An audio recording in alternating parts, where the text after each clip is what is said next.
Bismillahirrahmanirrahim. Saya jawab ini dulu.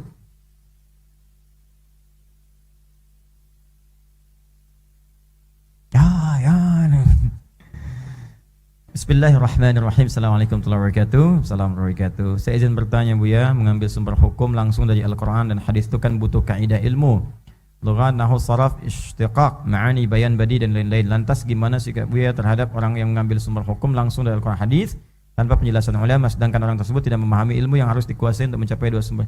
Tidak boleh. Tidak bisa. Al-Quran, hadis itu sumber hukum.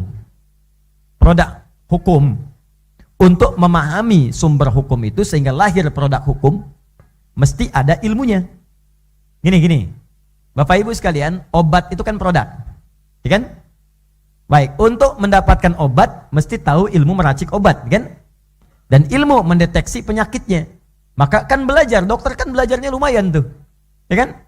Ada praktek dulu, setelah belajar mau spesialis ngambil lagi. Bahkan nanti spesialis mata nggak boleh ngobati telinga. Spesialis telinga nggak bisa meriksa jantung. Saya dokter kok Pak, dokter apa? Ya kan? Nah ini untuk yang fisik saja kita bisa paham. Sedangkan Al-Quran dan hadis bukan sekedar obat fisik, obat ruh. Penyakit fisik mesti belajar, penyakit ruh lebih dalam lagi belajarnya. Karena itu ketika Allah menurunkan sumber hukum sebagai solusi dalam kehidupan, maka ilmunya pun diturunkan dan minta kita supaya belajar. Iqra, baca. Wa ma kana al-mu'minuna liyanfiru kaffa falawla nafara min kulli firqatin minhum ta'ifah liyatafaqahu fid din, belajar. Ya ayyuhalladzina amanu idza qila lakum tafassahu fil majalis, belajar. Maka ada yang belajar 10 tahun, 20 tahun, 30 tahun. Kedokteran belajar bisa 6 tahun. Agama itu belajar bisa 20-30 tahun. Saya sampai sekarang masih belajar. Saya itu hampir sepenuh hidup saya itu pakai belajar. Pakai belajar. Dari kecil mulai belajar Al-Quran sampai sekarang, taruhlah mungkin saya 4-5 tahun belajar pertama ya. Sampai sekarang usia 35 tahun. Berarti hidup saya 30 tahun belajar. Sampai sekarang saya masih belajar Bu, Pak. Saya punya waktu khusus untuk mengulang kembali. Baca lagi kitabnya, lihat lagi kalau ada yang salah dikoreksi. Ya saya juga belajar yang lain, saya belajar bahasa saya. Bahasa saya pelajari juga supaya mudah untuk berinteraksi. Saya belajar bahasa Jepang, saya belajar. Watashi wa Indonesiano, adidas. Ya, saya belajar bahasa Jerman, saya belajar. Bahasa Prancis saya belajar. Comment ça va? Ça va bien? Bonjour. itu belajar. Ya, supaya bisa komunikasi, gak apa-apa mumpung masih hidup. Mumpung masih hidup, belajar. Ada waktu kita belajar, isi aja daripada isi yang enggak gitu kan. Pikirkan yang macam-macam, belajar. Bikin status yang enggak jelas. Aku ingin mencapai surgamu ya Allah. Belajar. Belajar, beramal kan. Isi aja yang supaya hidup kita itu jelas. Nah apalagi jika Anda ingin paham Al-Quran dan Sunnah, nggak bisa nyimpulkan sendiri. Apalagi kemudian baru belajar bisa baca, udah bikin fatwa. Itu yang repot. Inilah yang terjadi pada Syahrul kemarin, Muhammad Syahrul yang saya bahas di sini. Itu kan nggak ada gurunya Bu, Pak. Nggak ada guru, arsitek, baca Quran, baca hadis, gaul dengan orientalis. Tiba-tiba punya pandangan hukum, bikin fatwa. Hubungan seksual di luar nikah, halal hukumnya. Itu kalau Abu Jahal masih hidup, kaget tuh Abu Jahal. Beneran. Kalau yang mungkin gak kaget gitu. Abu Jahal kaget.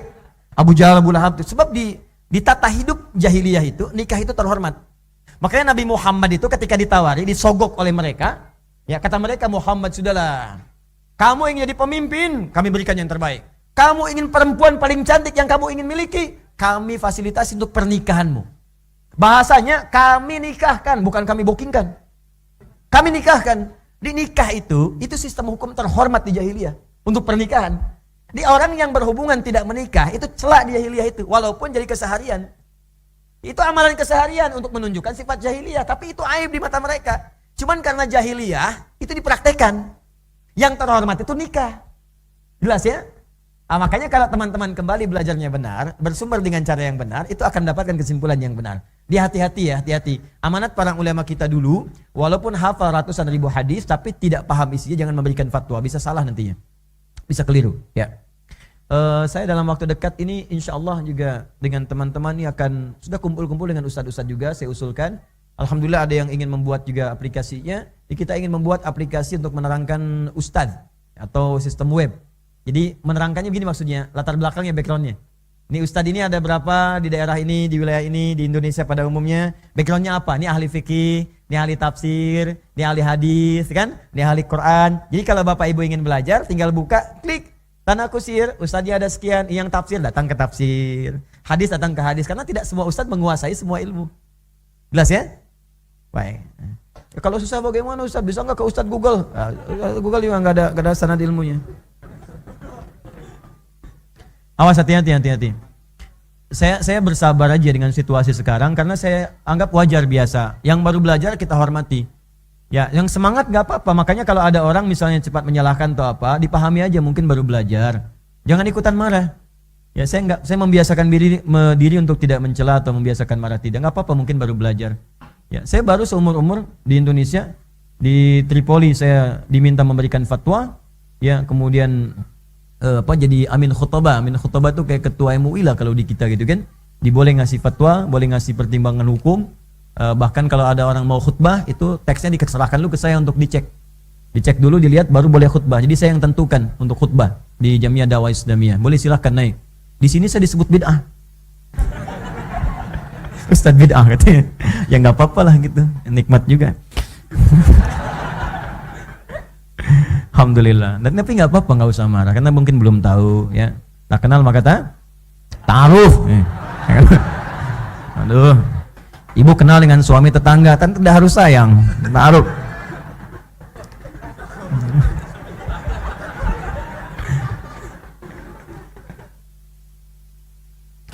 Afwan, saya ingin bertanya bagaimana menurut Buya bagi orang-orang yang sering mengakhirkan sholat Isya? Boleh.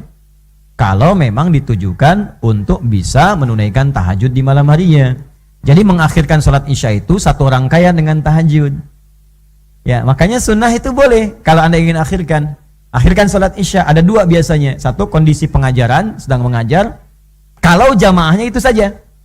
Yang ikut jamaahnya itu, misal Anda sedang pengajian nih, tanggung misalnya pembahasan itu. Yang ngaji itu saja, yang jamaah Isya pun itu. Maka itu boleh menyempurnakan dulu pengajiannya, kemudian sholat Isya dengan niat takhir, biniyati takhir.